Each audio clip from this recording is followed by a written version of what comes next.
Welcome back to Poorly Educated Today in the News, where the country has reached that special point where every headline sounds like it was written by a raccoon with a defense budget and a gas card.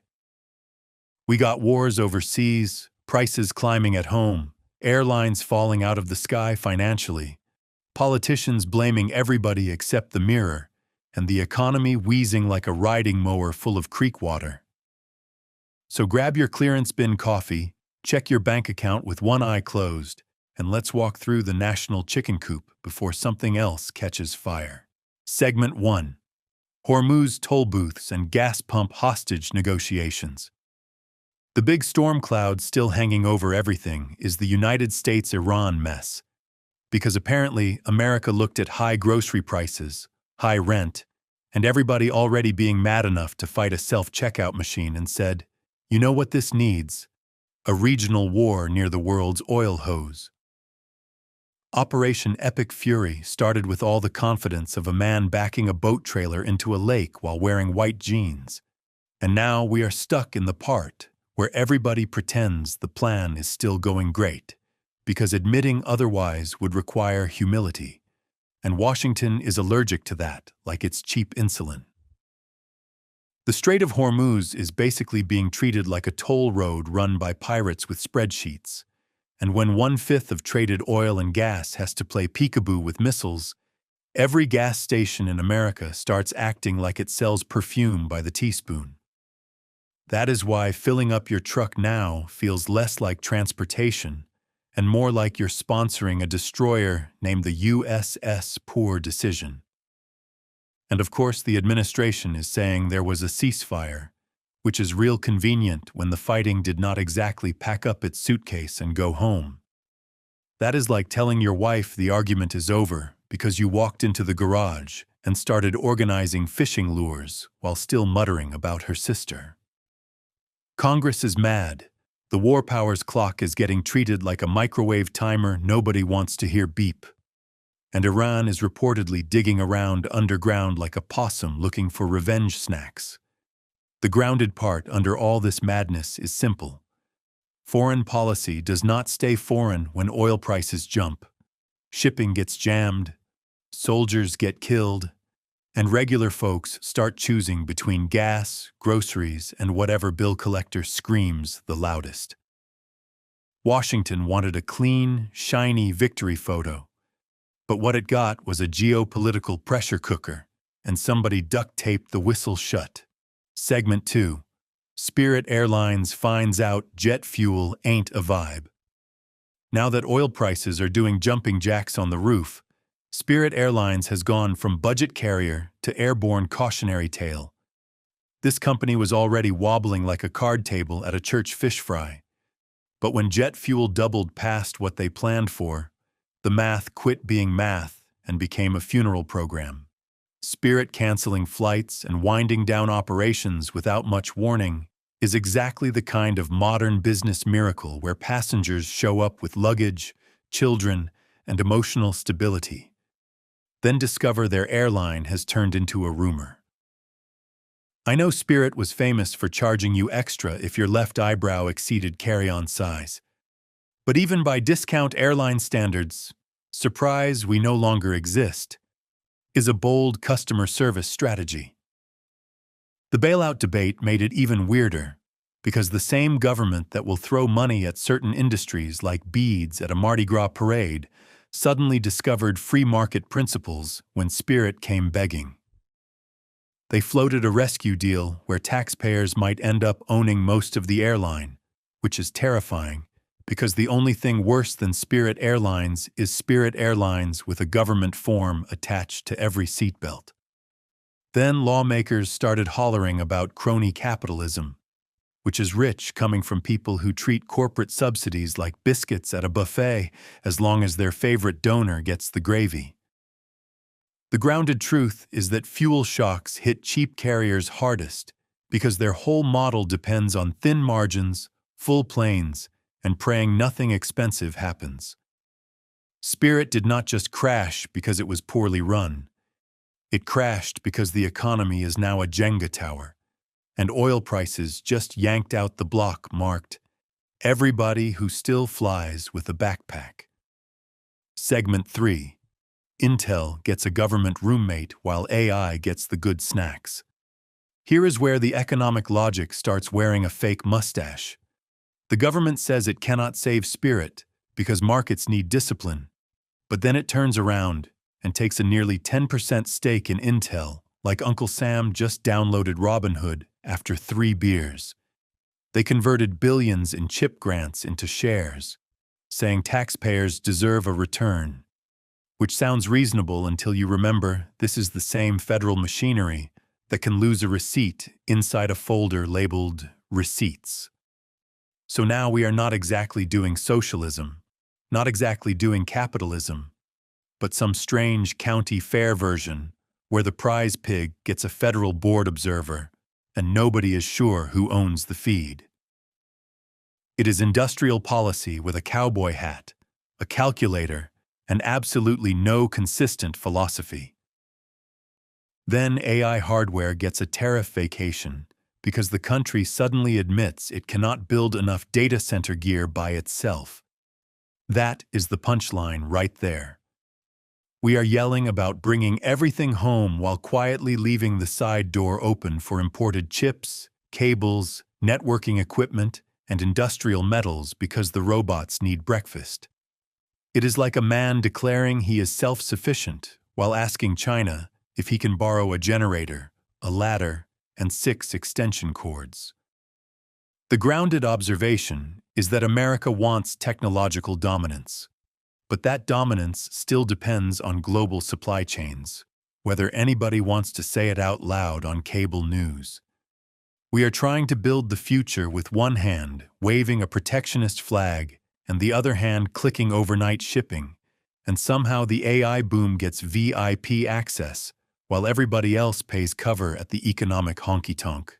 Segment 4. The Fed, the interest rate rodeo, and the inflation bull.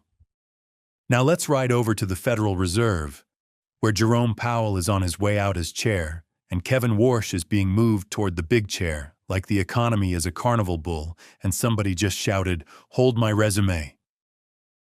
Inflation is still sticky, energy prices are still mean, and the Fed's benchmark rate is sitting in that awkward zone where borrowers hate it, savers barely enjoy it, and politicians blame it for everything from housing prices to why their soup got cold. Warsh wants a regime change, less forward guidance, maybe no dot plot, and a faster shrinking of the balance sheet, which is economist talk for "we are about to turn off the dashboard lights and drive-by vibes."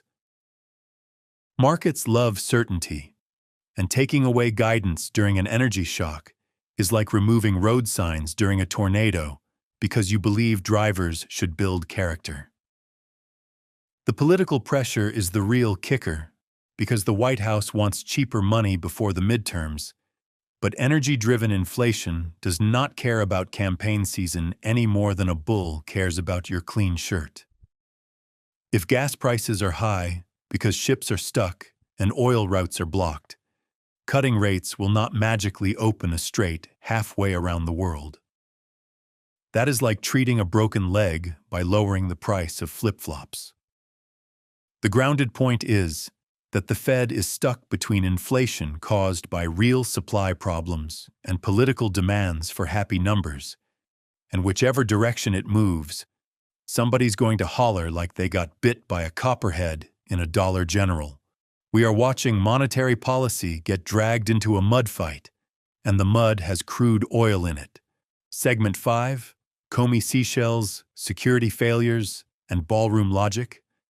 Meanwhile, the justice system has decided that a beach picture with seashell numbers might be the legal crisis of the century, because former FBI Director James Comey is back in the crosshairs over that 8647 post. Now, nobody should be casual about threats against a president, especially in a country where political violence keeps showing up like an uninvited cousin with fireworks. But trying to turn a vague Instagram seashell arrangement into a serious federal case feels like prosecutorial Mad Libs written by someone who just discovered slang on a Facebook comment thread. The government is arguing intent. Comey says it was a peaceful political message, and legal experts are basically standing around saying this case has the structural integrity of a wet saltine. And then, right on top of that, there was another apparent assassination attempt against President Donald Trump at the Washington Hilton, which is deadly serious and also shows how broken the security environment has become. A Secret Service officer was critically injured, the suspect had firearms, and the whole thing unfolded at a high-profile dinner where half the political class was gathered in one building, like a buffet for bad intentions.